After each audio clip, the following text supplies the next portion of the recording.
just a few words I will use to describe our speaker tonight, Mr. Terry L. Woodard.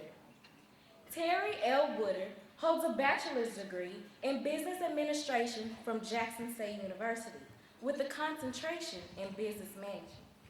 A native of Gloucester, Mississippi, he also holds certification in leadership from the Mississippi Institute of Management and Executive Development from Cornell University.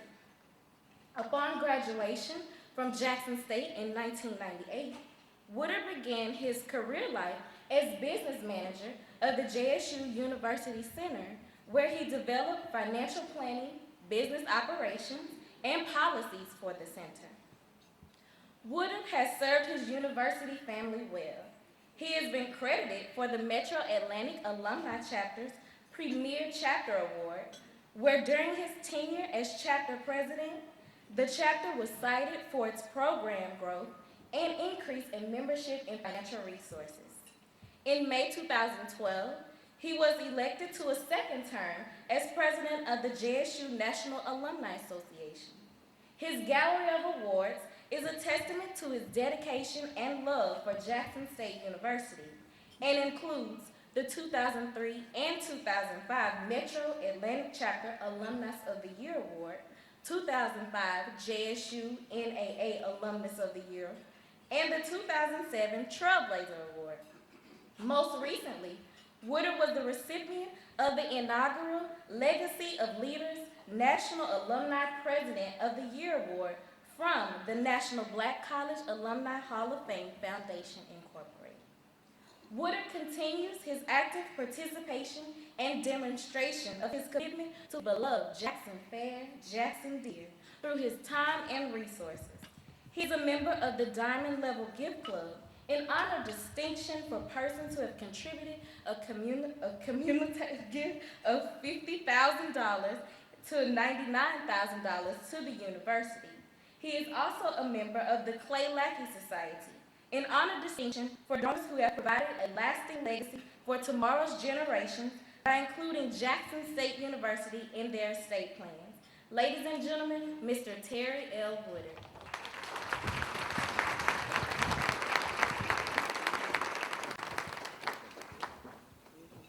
Ms. Demby, for such an eloquent introduction. You are too kind. I am delighted to welcome you to the 135th Founders Day Banquet, the culminating event of observance of the founding of Jackson State University. First, I would like to thank the program committee for inviting me to be a part of the 135th Founders Day Banquet. Thank you to Dr. Carolyn Myers, her administrative staff, faculty, staff, alumni, and friends of Jackson State University for your continued support and dedication of our beloved university. A special thank you to the students, our most valuable asset. You carry our hopes and dreams.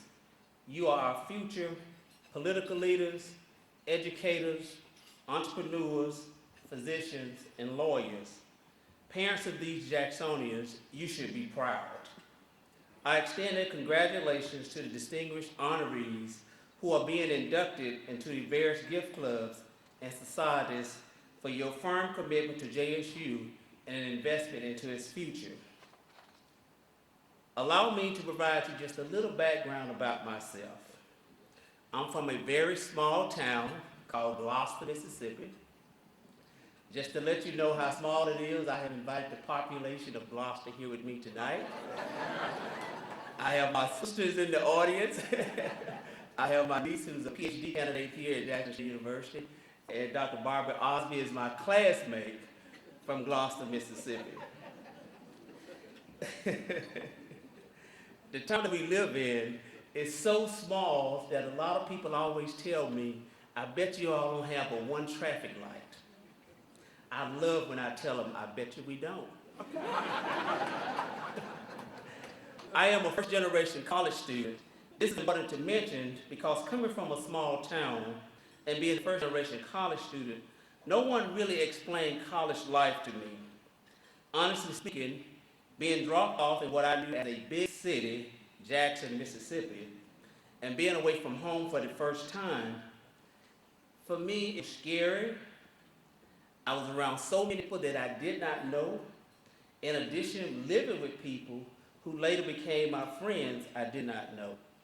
So within my first 2 weeks of being at Jackson State University, I had decided I need to get back to Gloucester. So within the first 2 weeks, I just said I had to get back to Gloucester. And you must remember, no one really had explained this process to me about being in college. And the phone in room 319 of Stewart Hall rang all night when the word got out that I would be leaving Jackson State. And this was people that I had met over the 2 weeks that I was here. Those people were calling me, saying, please don't go back, begging me not to go back. I had called my mother. I said, meet me at the bus station tomorrow morning. I'm coming home. But it was something about those phone calls that came through Stewart Hall that night. And you may remember, we didn't have cell phones then. And I remember the phone, you could only dial 4 digits. And the phone only called on campus. That just did something to me. And I can honestly tell you that was the best decision of my life, to decide not to go back to Gloucester, Mississippi.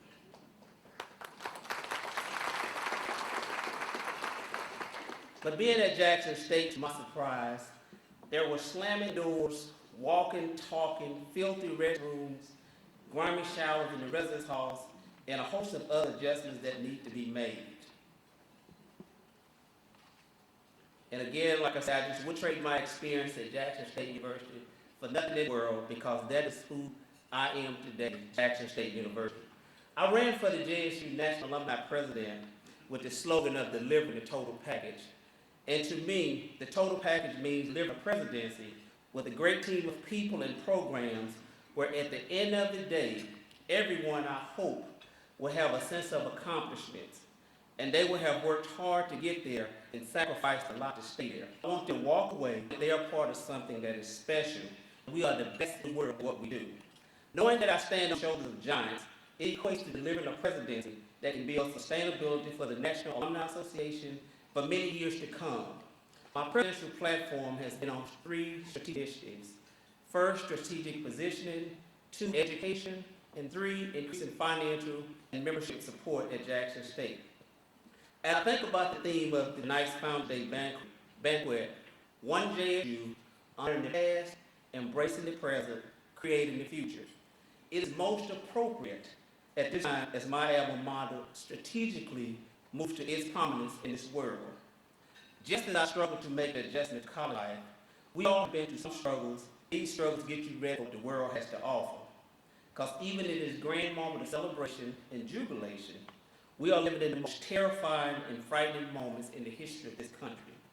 Unprecedented lethal linkage economic decline, cultural decay, and political melee. Yes, downward mobility and the fear of poverty. Yes, the cultural consumption that promotes the addiction to stimulation that tries to convince us that we are vital and vibrant only when we are consuming. If you're down and out, people say go to the mall. When you're feeling down and out, turn on the television to reinforce the spectatorial passivity. Yes, this is so much of what our culture is about. This is so what our culture is about. In the political melee, even as Brother Romney wants to be in the White House, I say, Sister Ann, thank you God for her. This deep sense that maybe public institutions no longer have the wherewithal to respond to the deep problems facing our nation. Let's keep supporting our very own President Obama. He needs us. Jacksonians, this is our moment. Yes, this is our moment. Alumni and friends of Jackson State University, you can help make a fundamental difference. Not one, but collectively. Here's how you can make a difference. You can try to revitalize public life, and by public, all I mean is acknowledging our interdependencies and interrelationships with one another. I'm not talking about simple identities. I'm not talking about simple constituencies. I'm talking about a rich notion of citizenship. The idea that ordinary people like you are capable of ruling and being ruled, and hence put a premium on the alternation of rotation of rulers. It is a precious idea. It's called democracy. The principle of social equality and individual rights, and how rare democracies are in human history, and usually short-lived. And when they're undermined, it usually has much to do with the levels of poverty and that produce despair and desperation, of levels of paranoia that produce levels of distrust and suspicion. Historic colleges and universities have and will continue to consistently and successfully educate African American students, many of whom are from low-income and underpaid backgrounds. Many of us here today are here tonight because we are a direct beneficiary of the acute sense of service and dignity afforded us via our families and those who gave so much that we could begin leveling the playing field and start giving back. Institutions like JSU are strong and more viable because of you. We know that the U.S. Department of Education's Higher Education Act of 1965, Title III, Part B, sought to strengthen the capacities of schools like JSU. However, it is incumbent upon us, alumni, friends, and supporters, to continue to invest in our students in Jackson State University. We must remember that we are one Jackson State University, and we share a common goal and a common destiny. And while we are appreciative of the Higher Education Act of 1965, we cannot rest on our laurels. We know that the financial state of HBCUs rise and falls depending on the state's fiscal health.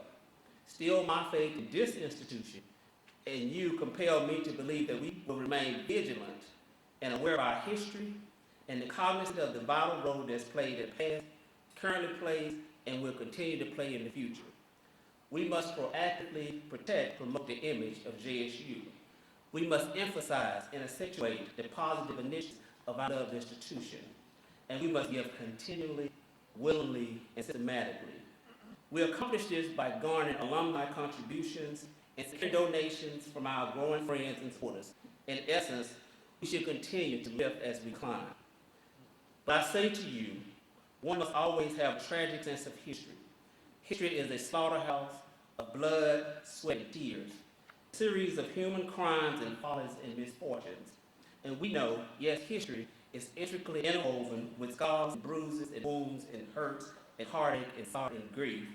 But it's more than that. We are not to confuse the tragic with the pathetic. The tragic is about the exploration of human possibilities for freedom. That's what Shakespeare's King Lear was about.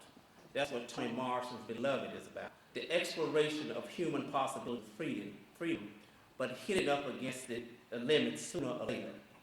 A tragic sense of history will give you a view of the world which no culture, no civilization, and no society has a monopoly on wisdom or virtue. It will allow you to see ambiguous legacies in the past, to accent hybrid cultures, because every culture that we know is based in part on fragments of antecedent cultures. No pure and pristine traditions here, no either or perspectives here.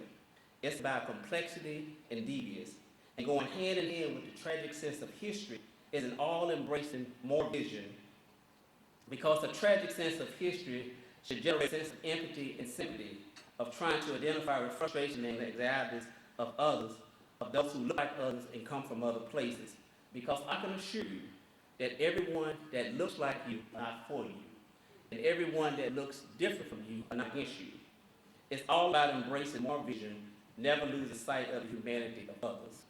Simone Weil, the great French Jewish philosopher, said it well when she said, "Love of thy neighbor and all of thy fullness." Being able to say to him or her, "What are you going through? Can I be of service?" And yes, it is true that all-embracing moral vision means that we have to cut against the grain, because we live in a moment of xenophobic frenzy, of groups and tribes and clans and nations that want to close ranks, put up the thick walls of vacations, make it more difficult to build the kind of bridges that we know are requisites to create not simply a sustainable, but just JSU. And hand in hand with an all-embracing moral vision are in many ways the most difficult, self-critical, courageous stands. It is not simply a question of having the courage of one's convictions, but at times having the courage to attack one's convictions. That's how you grow. That's how you mature. That's how you look at Malcolm X. What a great example of a man who was willing to grow because he realized that he attacked at times his own convictions. Socrates said it well when he said, the unexamined life is not worth living. But we need to add that the examined life is painful, risky, and full of vulnerability. And yet, to revitalize public conversation, we have to ensure that self-criticism and self-correction are accentuated both in our individual lives as well as our society and the world. When you awake in the morning, you should be thinking about your daily bread. Not mama's daily bread, not daddy's daily bread, not sister's daily bread, but your daily bread. It is time for you, and I'm talking about Jacksonians, stand up and do for you. You have to be willing to do things today that others will not do in order to have the things tomorrow that others will not have. Last but not least, there is a need for hope, and it's not optimism. I've been black in America for 46 years. No ground for optimism here, given the progress and regress and 3 steps forward and 4 steps backwards. Optimism is a notion that there is sufficient evidence that would allow us to infer that if we keep doing the same things, things will get better. I don't believe that. If we keep doing the same things, we're going to keep getting the same. And to everyone in my listening voice, that's called insane. I am a prisoner of hope that there is something else cutting against the grain, against the evidence. William James said it so well in that grand and masterful essay, 1879, called The Sentiment of Rationality, where he talked about faith being the courage to act when doubt is warranted. And that's what I'm talking about. Of course, I'm from a tradition, a black church tradition, which we define faith as stepping out on nothing and landing on something. That's the history of black folk in this country, hope against hope, and yet still trying to sustain the notion that we world-wearied and tired people, all people in this society, can be energized and galvanized around causes and principles and ideals that are bigger than us, that can appeal to the better angels of our nature, so that we in fact can reach the conclusion that the world is incomplete, the history is unfinished, the future is open-ended. What we think and what we do does make a difference. Everyone, we have to do a better job at providing financial support to Jackson State University. Jackson State is facing budget cuts each and every year, and our current alumni giving is about 2.53%. We can do better than that, and that number should be up around 25%. Again, I think this takes the Alumni Association's educating alumni and friends on the importance of giving. That's what they do, and they do it well. The education process can't start after you graduate. It has to start when students are accepted into the university. And we have to design giving programs that do just that. Another way we can support our alma mater is to get involved in the political arena and become familiar with bills and laws that affect education and its funding.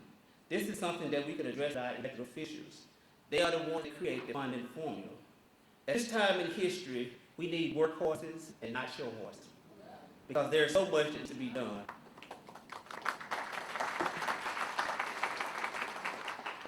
Many times our alumni feel as though, because we are funded by the state, that we need no private support. Hello, there's no longer such thing as state supported.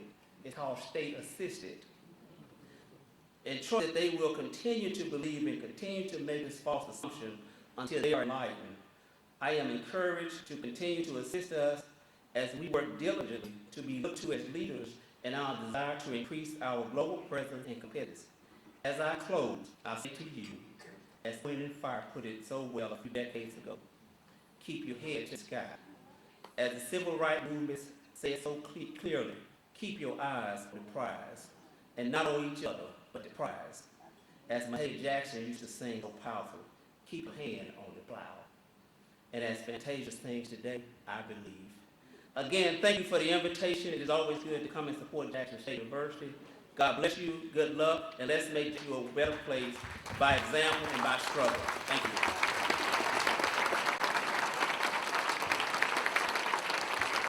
And what a wonderful example it is for our students that we honor the principles and the values on which our university were founded. Many things change, and change is going faster and faster and faster. It's never going to get any slower or less invaded by technology than it is today. But the values are timeless. The values are timeless. I want to thank Mr. Wood. Please come up here with me for this inspirational speech. I'm so glad he didn't go back to Gloucester, Mississippi. I think of the richness that we would have lost in terms of values, living a commitment, having the courage to step up to leadership, and be a master in that time. He's traveling all the time, still doing things for Jackson State University all the time. He embodies that old Native American saying that we humans preserve what we love. And he shows everybody that love is more than just a word. It's what you do. And how are you going to secure that love lives on? Now, what has happened here at Jackson State is that we have tonight a room of rose and shoes. People who are investing in the future of the Brian and the other students here who are ensuring that this university and those values will live for 135 more years and right. So I want to thank Mr. Woodard for everything, just everything, being a fine leader, a thoughtful leader, a decisive and very wise leader. Learned a lot from him 18 months here. I would congratulate each one of you for electing a leader. And I want to thank you, not only on my personal behalf, but on behalf of the entire machine, my cabinet, who are here tonight, the deans, who are here tonight, the faculty who are on the front line of educational delivery, the faculty who are on the front line of educational delivery, the staff, who I like to say make the wheels on the bus go round and round, the enablers. Thank you. Thank you, Mr. Wood, for leading the presentation of Jackson State University and me tonight. You made us all proud. Thank you.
Search around the world for love.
Thank you. For you,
the summer days of imaginings in my head and words from the heart told only to the wind without words being said.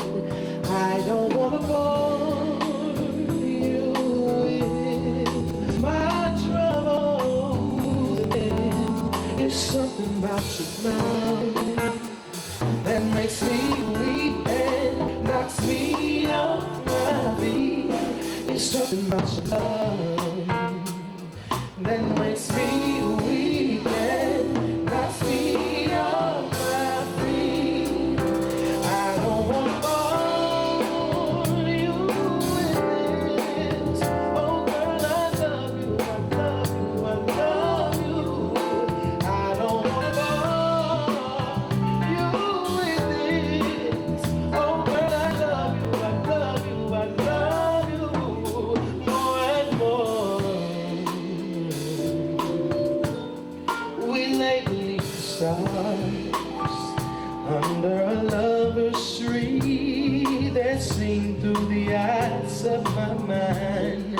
I'll reach out for the part of me that lives in you that only our two hearts can find. I don't wanna bore you with my troubles, and then it's something about your love that makes me weak and knocks me off my feet. It's something about your love that makes me weak and knocks me off my feet. I don't wanna bore you with this.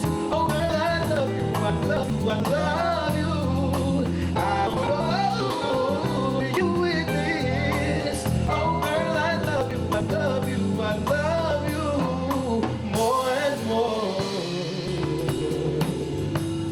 I see us in the park, scrolling the summer days of imaginings in my head and words from my heart told only to the winds without words being said.